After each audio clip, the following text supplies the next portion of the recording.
I want to thank everyone who has sent in a question that I can respond to because I just so enjoy doing it. I take each question as a little gift to prod me more deeply into relationship.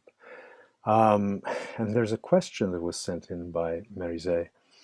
Um, I wonder if you have any thoughts, experiences to share about language and embodiment, or about the intersection between writing and embodiment. It's at that intersection that I am to root my work. Do I have any thoughts about language and embodiment, or writing and embodiment?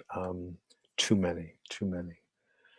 Um, Look, I can look at this glass across the room and know what it is.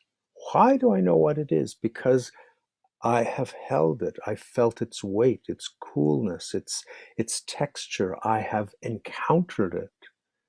And so as I see it on the other side of the room, my body recognizes it and knows what it is. And that really comes to light. I remember there was a period in the maybe the 70s, 80s when ceramic paper bags were made not to be used as bags, but it's like this optical illusion where it really looked like a paper bag, and you go to pick it up, and the body is saying, "Whoa, this isn't what I thought it was." Um, Everything we know through the body, and the inclination with writing, with language, is to move from the body and manipulate it in a way that seems right, that seems to pin down um, what we want to say. That's okay, for scientific or technical writing, but there is no pinning down life. If your prose is going to be alive, only the body feels that life, understands it, can can um, come into accord with it and nurture it. So when I write, the most important thing for me is the rhythm of the prose, the melody, the the way it gathers and releases and gathers again. Um, that that's not something you can pin down. Language doesn't pin life down. Language caresses it. Language walks beside it. Language embraces it without any sense of grasping it or holding it still. What language other than technical writing points to is the life that is being shared, and that life is essentially embodied. So I feel, I mean, even now as I speak, I feel my words birthed from within my body.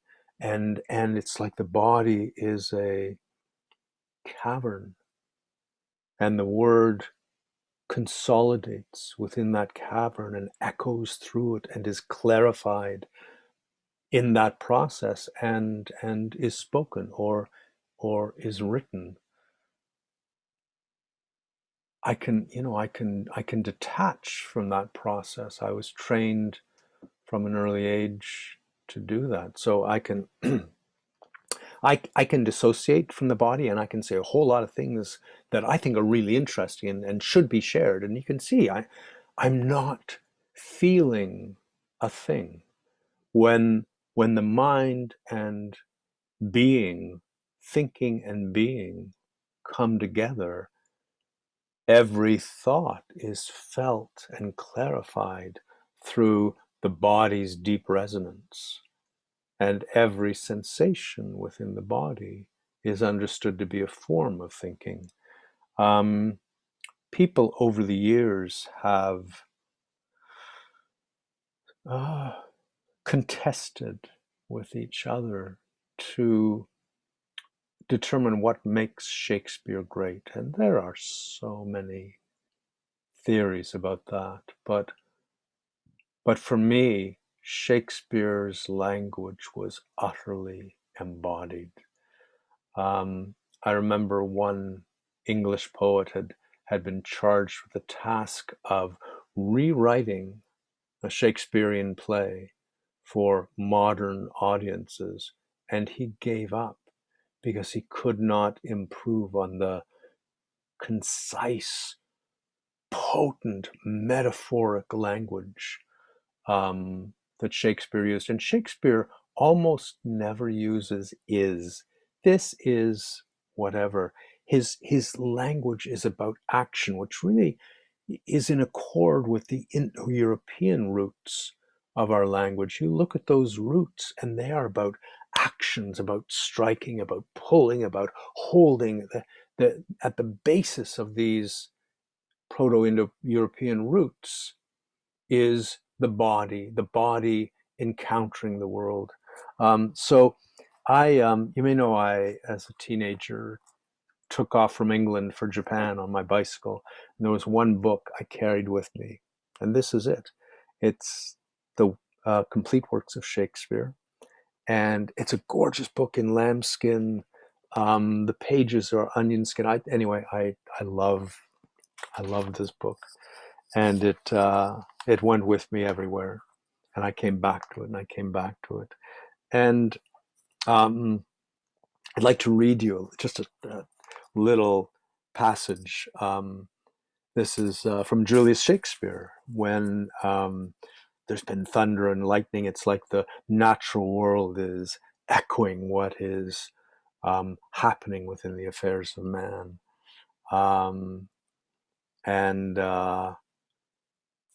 Cicero meets up with Casca, and he says, Cicero says to Casca, "Why are you breathless, and why stare you so?"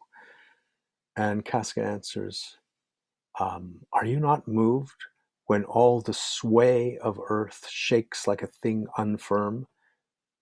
Well, there's the human body.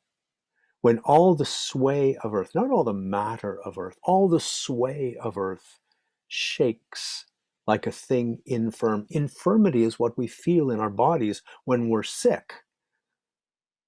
Are you not moved when all the sway of the earth shakes like a thing infirm? O Cicero, I have seen tempests when the scolding winds have rived the knotty oaks. I mean, you feel that in the body. The scolding winds, well, there's scolding, there's a human activity, have torn apart the knotty oaks. And I've seen the ambitious ocean, not the rough ocean, the ambitious ocean, swell and rage and foam to be exalted with the threatening clouds. But never till tonight, never till now, did I go through a tempest dropping fire. Either there is a civil strife in heaven, or else the world, too saucy with the gods, incenses them to send destruction. In Shakespeare, the whole world is alive, and it's embodied, and it is felt through his language. So as you might imagine, I could go on and on about language and the body, but we'll leave it there for now, not wishing to stretch your patience too much. Thank you so much for posing that question.